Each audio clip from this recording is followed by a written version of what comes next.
Каждое утро в квартире на 6-м этаже жилого комплекса в Тбилиси начиналось одинаково. Сначала легкое пощипывание в носу, затем одинокое чихание, потом еще 2, а дальше серия из 10, 15, 20 подряд. Так начинался день Лии уже почти 3 месяца. Она привыкла к этому настолько, что уже не удивлялась. Сперва думала, что виновата весна, пыльца, цветущие деревья, горный ветер. Потом лето, пыль, духота. Но когда чихание не проходило и в августе, и в начале сентября, Лия начала понемногу тревожиться. Но к врачу все равно не шла. Лия была девушкой самостоятельной, упрямой, с крепким грузинским характером. Она работала флористом в бутике рядом с проспектом Руставели, собирала букеты, украшала залы, ездила на свадьбы и делала авторские композиции. Работа требовала тонкого вкуса, аккуратности и, главное, чистых рук и лица. А с постоянным зудом в носу это становилось почти невозможным. На людях Лия старалась быть невозмутимой. Она улыбалась, шутила, игнорировала, если кто-то говорил: «Ты что, простыла?» Но внутри все горело. Постоянное раздражение в носу, словно кто-то царапал ее изнутри, мешало жить, говорить и даже спать. Она пыталась избавиться от симптомов своими силами. Купила капли от аллергии в аптеке без рецепта. Поменяла подушку и матрас на гипоаллергенные.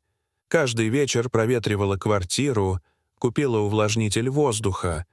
Даже перестала держать цветы дома, хотя флорист без цветов — это как певица без микрофона. Но ничего не помогало. Чихание только усиливалось. Иногда оно приходило даже во сне. Она просыпалась среди ночи от резких приступов, иногда по 10 раз подряд.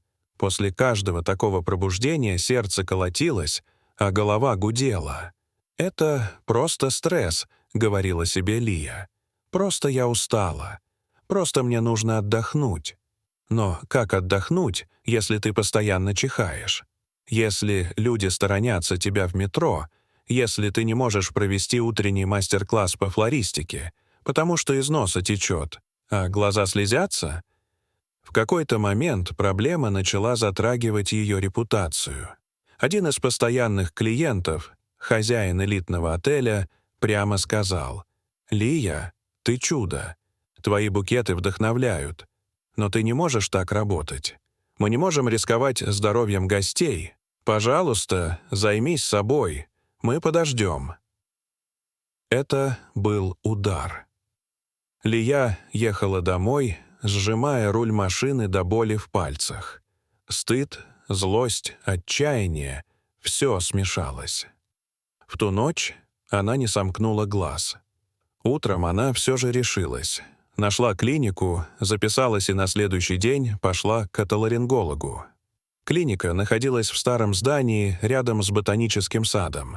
Она сидела в коридоре, окруженная детьми с насморками, пенсионерами и парой иностранных туристов. Ее позвали. И она зашла в кабинет, нервно облизнув губы. Доктор оказался молодой, вежливый, с легкой иронией во взгляде.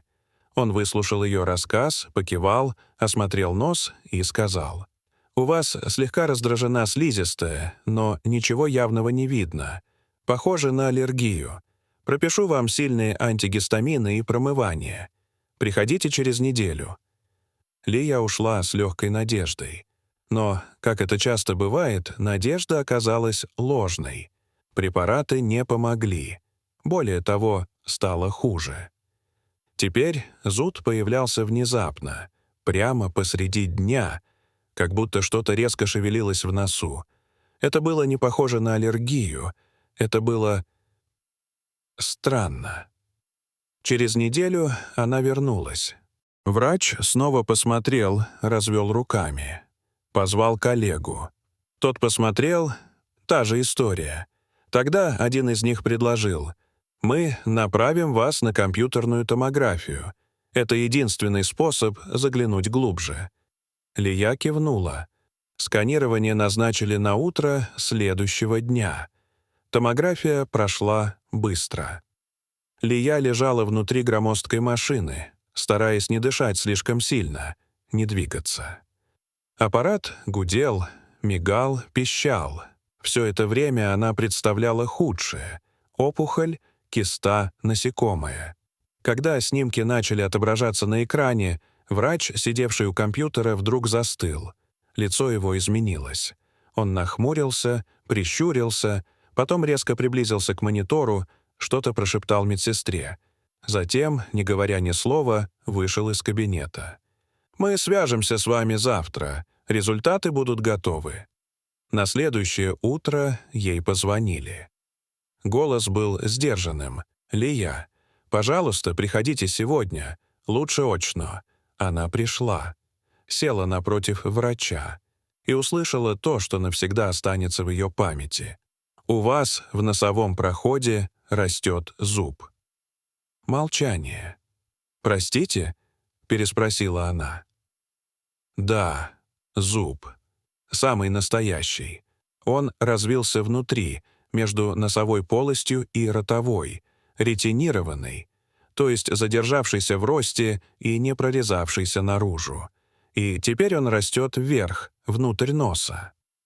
Лия была ошеломлена. Такое можно было прочесть в научных статьях или страшных историях, но в реальности. У нее? Внутри носа? Доктор объяснил, что это крайне редкое состояние, но оно задокументировано. Такие зубы могут вызывать раздражение слизистой, зуд, слезотечение и неконтролируемое чихание. Все то, что мучило Лию столько месяцев. «Мы можем удалить его хирургическим путем. Операция займет менее часа. Через нос. Вы быстро восстановитесь». Она даже не колебалась. Через 2 дня операция была проведена.